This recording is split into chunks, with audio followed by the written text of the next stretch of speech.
Subhanahu wa taala itu telah menetapkan pada dirinya bahwa ia Maha mengampuni seluruh dosa-dosa. Jadi ada Ghafir, ya, ada Ghaffar, ada Ghafur, dan nanti dilekatkan dengan Rahim pada puncaknya. Ya. Misalnya di surat Ghafir di ayat yang ketiga, Ghafiridz dzambi wa qabilit taubi, itu menggunakan kata Ghafir. Lalu kalau kita jadikan superlatif, ya, dinaikkan lagi tingkatnya menjadi lebih banyak, terus mengampuni dosa, mengampuni lagi, itu dirubah kalimat dari Ghafir menjadi Ghaffar. Kalau tanpa batas diberikan kemudian sifat yang ketiga yaitu Ghafur.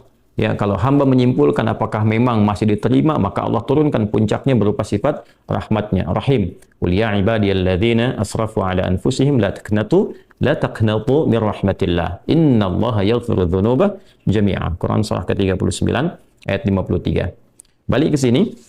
Ya, jadi ini gambaran yang pertama. Sejak di era kenabian turun yang Al-A'raf ayat 23 itu Rabbana zalamna anfusana. Kan Nabi Adam alaihissalam mendapatkan kalimat itu. Lalu di era Nabi Nuh alaihissalam sebagai rasul pertama diingatkan juga dengan potensi sifat-sifat kebaikan ini yang menjadikan manusia tertuntun untuk senantiasa berbuat baik. Lalu apa sifat rahmatnya? Ya, jadi kalau kita kembalikan ke konstruksi Al-Baqarah ayat 37, tadi kan saya katakan di awal, ya, Allah menegaskan seorang yang taubat ingin merubah dirinya dari salah menjadi saleh, bukan sekedar dituntun oleh Allah, tapi juga dipercikan kasih sayang Allah kepadanya. Rahmat Allah diberikan. Ya, kembali ke Quran surah kedua ayat 37 itu, fatalaqqa Adamu min rabbih kalimatin fataba alaihi innahu huwat tawwabur rahim. Jadi bukan tawwab saja, tapi rahim juga. Bukan sekedar Allah terima taubatnya, tapi kasih sayang Allah pun diberikan kepadanya. Nah, apa di antara jenis kasih sayang yang Allah berikan kepada seorang hamba yang mau taubat? Ya, maka diteruskan ayatnya sampai 12 di sini. Imam Al-Bukhari menyantumkan di sini sampai ayat 12. Yursilis samaa 'alaikum midrara wa yumdidkum bi amwalin wa banina wa yaj'al lakum jannatin wa yaj'al lakum anhara. Allahu akbar. Ya, justru di sini teman-teman sekalian, istighfar itu, ya, permohonan ampun kepada Allah Subhanahu wa taala, ya, permohonan rahmat Allah Subhanahu wa taala, kembali kepada Allah, mengoneksikan diri kita kepada yang maha baik, itu di antara percikannya adalah mendapatkan lapangan kebaikan.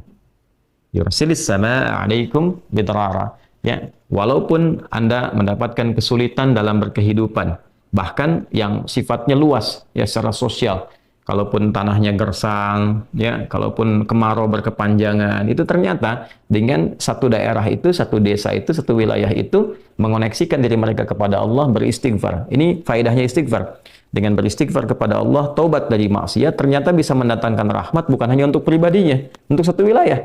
Ya, ini pelajaran dari Quran.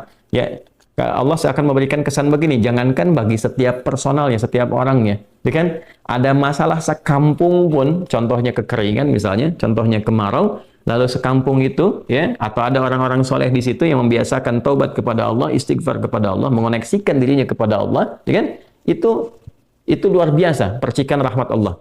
Ya, apa di antaranya? Yursilis sama, ya, 'alaikum midrara. Allah memerintahkan kepada langit itu untuk menurunkan hujan, ya, dengan curah yang memberikan maslahat. Kemudian wa yumdidkum bi amwalin wa banina. Ya, lantas kemudian melapangkan kepada engkau urusan hartamu.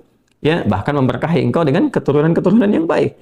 Jadi Masya Allah, ya, orang tua yang rajin istighfar, suami yang rajin istighfar, itu ternyata bukan sekedar menjadikan ia mendapatkan penerimaan taubat.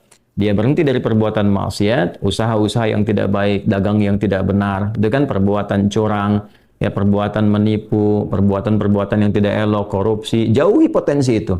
Disogok dia hindari, diajak korupsi dia jauhi dan sebagainya. Lalu konsisten pada kebaikan dan dia isi dengan istighfar. Astaghfirullahalazim, astaghfirullahalazim. Rabbana zalamna anfusana wa illam taghfir lana wa tarhamna lanakunanna minal khasirin. Dia konsisten pada kebaikan itu, wa yumdidkum bi amwal. Allah akan lapangkan dia pada harta-harta yang lebih berkah. Allahu akbar.